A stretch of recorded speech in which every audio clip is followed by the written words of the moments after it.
अंजा साकिब साहिबा, आप क्या समझती हैं कि मौजूदा मंजरनामे में जो हमारा विजिट है प्राइम मिनिस्टर का चाइना के अंदर और शंघाई ताउन तंजीम के इजलास में शिरकत करना, फिर साइडलाइन के ऊपर होने वाली मुलाकातें जो हैं, उससे आप क्या नतीजा अखज़ करती हैं? यानी क्या उम्मीद बांधी जा सकती है इस विजिट से? सबसे पहले ये ज़रूर कहूँगी कि देखें इस स्ट्रेटेजिक विजिट का हमें थोड़ा सा बैकग्राउंड देखना पड़ेगा कि देखें एक तो ये जो 30 अगस्त से लेके सितंबर 4 तक का जो दौरा है, प्रेसिडेंट जिनपिंग की जो अपनी इनविटेशन है SCO heads of state summit के लिए, देखें एक तो ये सबसे बड़ी बात ये है कि 80th एनिवर्सरी भी है विक्ट्री ओवर फैशिज्म जो after the second world war हुई थी इन बीजिंग। तो इसके ऊपर जो दूसरी बैकग्राउंड वाली हमने चीज़ देखनी है कि यहाँ पे एक ओवरसाइट भी होगी जो सितंबर 4 को Pakistan China B2B investment conference हो रही है, जिससे ना सिर्फ डीपनिंग हम ट्रेड और इन्वेस्टमेंट टाइज की देख रहे हैं, बल्कि ऑल्सो हम देख रहे हैं कि कौन सी कैपेबिलिटीज़ और हैं जिनको एक्सप्लोर किया जा सकता है। सो फॉर एग्जांपल जो पीएम शहबाज शरीफ का एक और जो विजिट है वो technological and disaster management visit की तरफ से एक हो रहा है, जो 31 को उन्होंने जाना है national earthquake simulation centre Tianjin university के अंदर। सो अगेन इसके अलावा जो हम एक देख रहे हैं सबसे बड़ा जो हम लैंडमार्क इस विजिट का देखेंगे वो ये होगा कि स्ट्रेंथनिंग द सीपैक पार्टनरशिप, कि देखें इसका सेकंड स्टेज क्या होगा सीपैक का, जहाँ पे हम ग्रेटर कोऑपरेशन देख सकते हैं towards agriculture, mining, infrastructure, technology. उसके अलावा देखें जो ट्रेड और इन्वेस्टमेंट की जहाँ तक बात करें, अभी ऑब्वियसली चाइना को भी एक कॉन्फिडेंस रीबिल्ड करना वहाँ पे और रीइटरेट करना रादर ज़रूरी है कि हमने देखा है कि यूएस पाकिस्तान टाइज खासकर मिलिट्री कोऑपरेशन के तौर पे after the field marshal general Asim Munir's visit, तो वहाँ पे कुछ कई लोगों के खासकर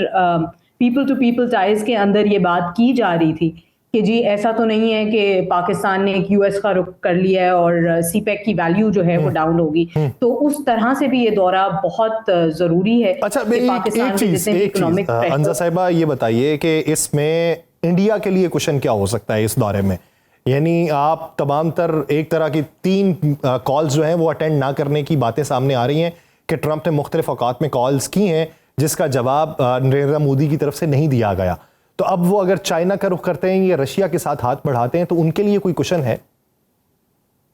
देखें पाकिस्तान के हवाले से मुझे लगता है कि we have nothing to worry about, क्योंकि हमारी तो ऑलरेडी जी बड़ी स्ट्रॉन्ग टाइज हैं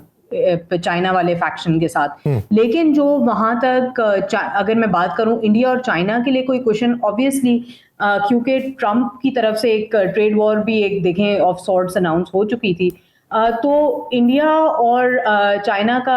और अगेन रशियन जो इन्वॉल्वमेंट है वहाँ कहीं ना कहीं नरेंद्र मोदी को एक होप दिख रहा है कि जी हम कोई ना कोई एक बीजिंग बैक्ड अगर एक ब्लॉक बनवा लें वहाँ पे, तो ये देख सकते हैं कि उनके लिए कोई सेविंग ग्रेस हो जाए। लेकिन मैं इस बात को जरूर यहाँ पे निशानदेही करना चाहूंगी कि इंडिया और चाइना के अपने भी पॉलिटिकल मसले बहुत ज्यादा हैं जहां से प्रेशर उठेगा। सो अगेन हम उस चीज को निगेट नहीं कर सकते। साउथ चाइना सी वाली बात है, मल्टीपल और बॉर्डर्स पे है, दलाई लामा वाला केस है, मल्टीपल और केसेस हैं, फैक्शंस हैं, जहां पे आई थिंक बिकॉज मसला यहाँ पे यही है कि जितना भी चाहे मोदी सैल्वेज करना चाहे, हाँ रशिया की एंड से उसको उनको जो कुशनिंग मिल चुकी है उसकी ऑलरेडी वो खमियाजा भुगत रहे हैं, एक पनिशमेंट उनको in the form of tariffs मिल चुकी है। लेकिन मुझे लगता है कि यूएस के तरफ एक जो हमने एक मल्टीपोलर वर्ल्ड का अब हम देख रहे हैं सिनारियो उठता जा रहा है पूरी दुनिया में, एक ग्लोबल साउथ का एक प्रोजेक्ट जो इनिशिएट कर रहा है चाइना, उसके अंदर हम ये देख रहे हैं कि एक स्ट्रेटेजिकली